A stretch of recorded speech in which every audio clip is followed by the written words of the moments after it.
For many of us, a career in business sometimes invokes images of faceless people sitting in endless cubicles or desks stacked with mind-numbing reports. However, the reality is that the world of business is creative, dynamic, fast-paced, and financially rewarding. Today, we meet two people who found business to be both fun and profitable.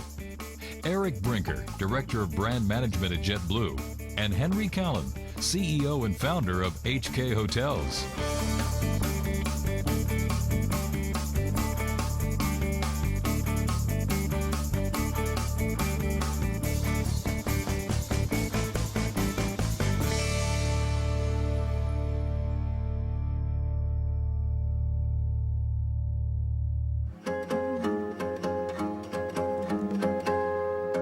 At JetBlue, we don't serve food, so we serve tons of great snacks on board, and all you can have as many drinks as you want, as many snacks as you want. We don't actually serve meals. So what we did is we partnered with a really innovative concessionaire, and we developed a program where everything in this terminal can be packaged and taken on board. Eric Brinker is one of the key players in JetBlue Airways' rising success story. He is all of 31 years old. But success at 31 was not something Eric thought possible when he was a child. He suffered from dyslexia and wondered if he might even finish high school.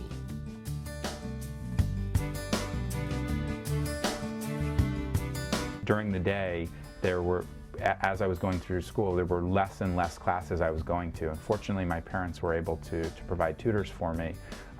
But really, that wasn't the ideal situation, because I'm in a school where I'm one of the only people that's dyslexic in the class, and half the day I'm not in the class with the rest of my peers because I'm being pulled out to be tutored separately. It got to the point when I was in the fifth, sixth grade that it just became impossible. Luckily, Eric's family found a school devoted to helping students with language-based learning disabilities, the Landmark School in Massachusetts. Literally 4 months into being at Landmark, my reading comprehension went from like a fourth grade reading level up almost to grade level. And by the end of the year, I was exceeding my grade level in reading comprehension. So it just all of a sudden started to take off, and so much of it I credit to the confidence that the school builds in people. And it teaches kids that it's okay to be who they are, and to kind of take risks and challenges them. After graduating from Landmark and then majoring in marketing and communications in college, Eric looked for a job that involved his passion for travel.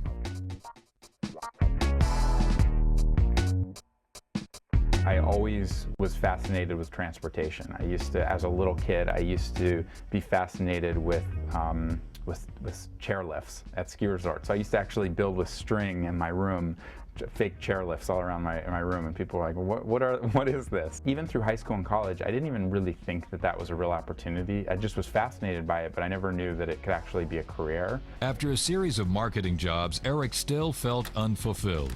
Then, in 2000, an airline called JetBlue started up. It marketed itself as having cheap fares and offering great service. When I started to learn about JetBlue and the founding of JetBlue, I became just absolutely fascinated with the company, and just had to figure out how I could get in to work here, and forced myself to get to know the people who were behind it, and get them to hear some of the ideas I had. And I found that because I have such an interest in it, it really helped me be excited and show that I'm excited about it. And that really led to my career in this industry. JetBlue hired Eric, and because he joined the company in its first year, Eric had a big impact on building the JetBlue brand.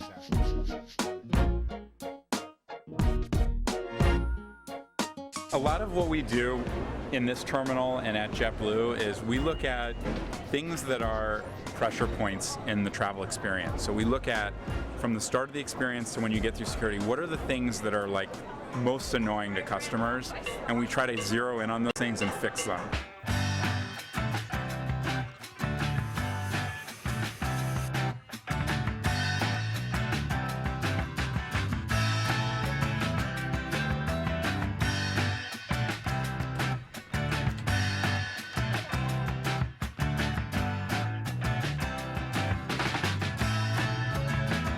I look after not only kind of the brand at JetBlue and kind of the keeper of our brand, but how it's used and and how we partner with other people to leverage our brand. But I also look after our product development efforts and our partnership efforts, where we look to bring new partners to work with JetBlue. And as part of that, also look after our onboard experience. We wanted an onboard experience that was really customer focused, and we made decisions like we don't use carts in the aisle. So we actually serve things on trays instead of blocking people in with carts. And we decided to put digital direct TV at every seat, so every customer has their own TV. And with all that comes a lot of responsibility to manage those programs so that we can provide the best customer experience. Eric says that part of JetBlue's success is due to its nurturing culture, a culture that encourages employees to speak up and put their own ideas out there. One thing that we do is we try to create a really open forum for people to be able to communicate openly. So my team has the opportunity to throw out ideas at any point, and the reason that they get inspiration for doing that is, frankly, I'm doing that. I'm throwing ideas out to my leadership, to our CEO, or anyone who will listen. We're constantly throwing ideas out. One other thing Eric has learned at JetBlue is how to deal with his dyslexia in the real world of business. These challenges never go away, but what you do is you learn to compensate from them, and you learn, you become aware of your challenges, and you become a person who understands what your strengths are, but you then have the ability to know, if I'm not strong at this, then I need to reach out to this person who's going to help me. And you know that because of the self-confidence you now have, that it's okay that you're not strong at everything, because you know what you're good at is what you're good at. I think that's what we should do. Okay. And I'll mention it to these guys. Yes, just plan on we want to do that for the event. We just have to coordinate it with the airport. Before we left, Eric offered up some thoughtful advice for students seeking jobs in business. It's really hard to get sometimes in some of these organizations that are growing or that are popular or that you hear about. And what I think is really critical is not only do you have to have put forth a really good effort in school and have worked hard, but you need some secondary experience. You need to have had an internships, multiple internships. Every year that you can possibly have an internship. You need to have summer jobs. You need to, because the people that are working with me on my team right now are almost people who have had internships here at JetBlue. They wouldn't go away. For Eric, hard work and determination resulted in a great job, something he hopes everyone will find as they start their own careers. It's very exciting. It's an opportunity to be part of building something. There's not a day that I go by that I walk through this company that I don't see something that either myself or someone on my team has either led or had their hands on or had a major impact on. And it feels really good to be part of an organization where you, along with almost all your colleagues, can look at something and say, I built that, I did that, I had some impact on this. And it really, builds a sense of, of ownership.